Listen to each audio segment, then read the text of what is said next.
a Russian soldier dove for cover behind a tree. He never made it. A single, clean Ukrainian shot ripped through his chest before he hit the ground. Another spun backward into the forest, spraying his AK wildly, desperate to escape. But the bullet found him too. In less than 90 seconds, it was over. 13 Russian soldiers lay dead. Not a single Ukrainian was hit. The forest fell silent.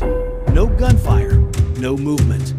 Just smoke, dirt, and cooling bodies scattered like broken chess pieces across the tree line. Overhead, the drone confirmed it. No heat signatures, no survivors. The Ukrainian SSO operators didn't cheer. They didn't wait. They moved with cold precision, sweeping the bodies, ripping radios, maps, phones, every scrap of intelligence they could find. Then, as quickly as they appeared, they vanished into the woods, leaving only death behind. Hours later, when reinforcements arrived, the Russians found one thing: a blue and gold Ukrainian patch stitched onto a Wagner corpse. No words, just a message burned into their minds. You are not alone in these woods. That one ambush shattered Russian patrol patterns across the entire sector. Infantry pulled back, artillery moved in, drones replaced scouts. A single 90-second firefight had disrupted the front. And yet, for Ukraine's special operations soldiers, it was nothing more than another day in Bakhmut. But the forest ambush was just the opening act. What came next would shake the entire Black Sea. From the very first day of the invasion, Russia's eyes were locked on Snake Island. Whoever controlled it would control Ukraine's lifeline, every cargo ship, every port, every trade route through the Black Sea. At first, Snake Island was guarded by just 13 Ukrainian soldiers. Facing them, the pride of Russia's Black Sea Fleet, the missile cruiser Moskva, with 500 sailors, anti-ship missiles, SAMs, heavy cannons, and an escort ship at its side. The Russians demanded surrender, and the reply came, immortalized forever. Russian warship, go times yourself. Asterisk, asterisk. The Moskva opened fire, hammering the tiny island. Communication went dark. Russian assault craft hit the beach. Some defenders were killed, others captured. Snake Island fell. But Ukraine swore it would not remain in Russian hands. April 14th, the night the impossible happened. 2 Ukrainian Neptune anti-ship missiles guided by U.S. intelligence screamed across the sea. Some say a drone distracted the Moskva.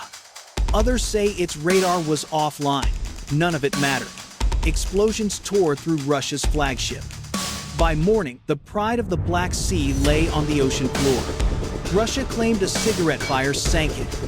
The world laughed. With Moskva gone, Ukraine unleashed wave after wave of bombing runs on the island. Russian soldiers trapped on Snake Island endured a month of living hell. But Ukraine wasn't done.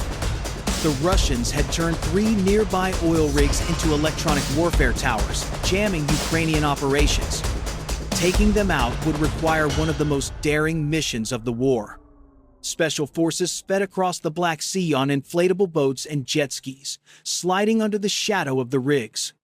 They scaled the massive steel towers, assault rifles slung across their backs, climbing straight into the fight. Gun battles erupted on the platforms. Russian soldiers were cut down before they even realized what hit them. Minutes later, the jamming systems were destroyed. Ukraine had cleared the skies. Now came the final strike, the full-scale assault on Snake Island itself. The operation began with helicopter gunships blasting the island's defenses. Explosions tore through bunkers. As Russian troops scrambled for cover, Ukrainian Mi-8 transport helicopters swept in low. Operators leapt out, sprinting uphill, laying down suppressive fire. The Russian bunkers were clustered at the center of the island, perfect targets. Grenades crashed through windows, detonations echoing over the sea. Ukrainian soldiers stormed in, clearing building after building in brutal close combat. Some Russian survivors fled into the sea on small boats. Ukraine let them go. Official Russian reports claimed 0 casualties. The same Russia that said a cigarette sank the Moskva. No one believed them. The truth was written in smoke over the Black Sea. Snake Island had fallen. Russia had lost nearly $1 billion in equipment, and the gateway to Ukraine's ports slipped from their grip forever. And then, in the place where the world once thought Ukraine's resistance had been crushed, soldiers raised the blue and gold flag high into the wind. Snake Island was free, and Ukraine still holds it to this day. On the 15th of September 2025, the sky above the Sierra Verde Mountains lay calm, a vast canvas of silence. But high above that silence, a faint, haunting sound stirred the low hum of an MQ-9 Reaper drone. It circled quietly, its infrared eyes sweeping every treacherous path cutting through the Venezuelan jungle. And then, on the operator's screens, the target emerged, a massive convoy creeping like a steel serpent through the mountains. 10 heavy trucks rumbled forward. The first 6 carried 76 tons of crystal meth, enough poison to flood American cities with tens of millions of doses, enough to feed nightmares for months to come. 3 more trucks carried the cartel's muscle, nearly 80 gunmen armed with AK-47 seconds, PKM machine guns, and RPG launchers. The last truck, painted in dull green, was the real prize. $220 million in cash, locked inside steel crates, welded shut, and chained. This was no ordinary shipment. It was the lifeblood of the Sierra Verde cartel, a narco empire raking in over $4 billion a year in illicit trade. If the convoy reached the mountain base, it would fuel another decade of violence. Inside a U.S. forward command post, officers watched the live feed from the Reaper. Each truck appeared like a dagger on the map. The discussion was sharp, the decision absolute. Over the radio came the order, short, final, and merciless. Intercept, seize, erase. 10 a.m. From the skies above, an AC 130-watt Spectre banked hard. Its 30mm cannons thundered, shells raining down on the dirt road just ahead of the convoy.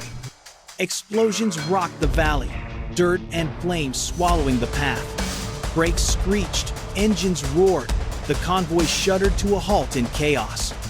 Moments later, from the ridgeline, 200 American soldiers rose from concealment. No shouting, no war cry, just cold precision. They advanced in formation, rifles raised. In less than 5 minutes, over 6,000 rounds tore through the valley, the air vibrating like a storm of steel. The first cartel escort trucks went up in flames, fireballs rolling skyward. But the gunmen did not scatter. 80 fighters burst out, AKs spitting fire, PKMs hammering, RPGs streaking into the smoke. The valley exploded into chaos, a cacophony of thunder and death. The first U.S. soldier fell, blood staining the rocks. 9 more were wounded in the opening clash. Yet the line held. Overhead, an AH-64E Apache screamed down, its 30mm chain gun ripping apart machine gun nests. On the ground, Javelin teams locked targets and unleashed armored trucks blossomed into fireballs. 10:20 a.m. The tide turned. 30 cartel fighters lay dead. The rest broke, fleeing into the jungle paths. But the mountains offered no escape. Rangers cut off every route, pinning them down, cuffing them, dragging them out of the smoke. The valley fell silent at last. Gun smoke lingered, acrid and heavy, drifting through the canyon. The convoy, once a steel serpent of power, now lay broken, scorched, shattered, scattered across the dirt. Yet the mission wasn't done. 10:30 a.m. The soldiers pressed onward, climbing toward the cartel's true stronghold, a mountain fortress. 8 bunkers of reinforced concrete, chimneys belching the sour stench of chemicals. Inside, a production hub capable of pumping out 10 tons of meth a week, worth nearly $600 million on the streets. The first steel door blew inward under a shaped charge. Rangers stormed in. Cartel guards, around 40 of them, fired desperately with shotguns and pistols. The firefight echoed through concrete halls, deafening and brutal. But in less than 10 minutes, the defenders were crushed. 22 were captured alive. The rest never rose again. What the soldiers found inside stunned even hardened veterans. Industrial vats bubbling with chemicals, shelves stacked with over 1.2 million packaged doses of meth ready for shipment. And in the back, in a dim chamber, stood the man they'd been hunting, the cartel's field commander. He had fueled blood and poison across 3 continents. But here, surrounded, he didn't fire a single shot. Slowly, silently, he raised his hands. He surrendered. By 11:30 a.m., the base was secured. Over 60 cartel members were in custody. The drugs, money, and records were all sealed as evidence. But the mission had one final order: destroy it all. 12 new combat engineers went to work. C4 explosives lined the bunkers, strapped to chemical vats, fixed to steel supports. Wires snaked through the ruins, leading back to a central detonator. The last soldier pulled back. The valley held its breath. 12:30 p.m. The mountain shook with fury. One by one, the bunkers erupted, walls splitting apart, steel bending like wax. Flames shot skyward, smoke rolling in black waves. In minutes, what had been the pride of a cartel empire was nothing more than rubble and ash. From above, the Reaper captured it, all the empire's heart burning away. 2 p.m.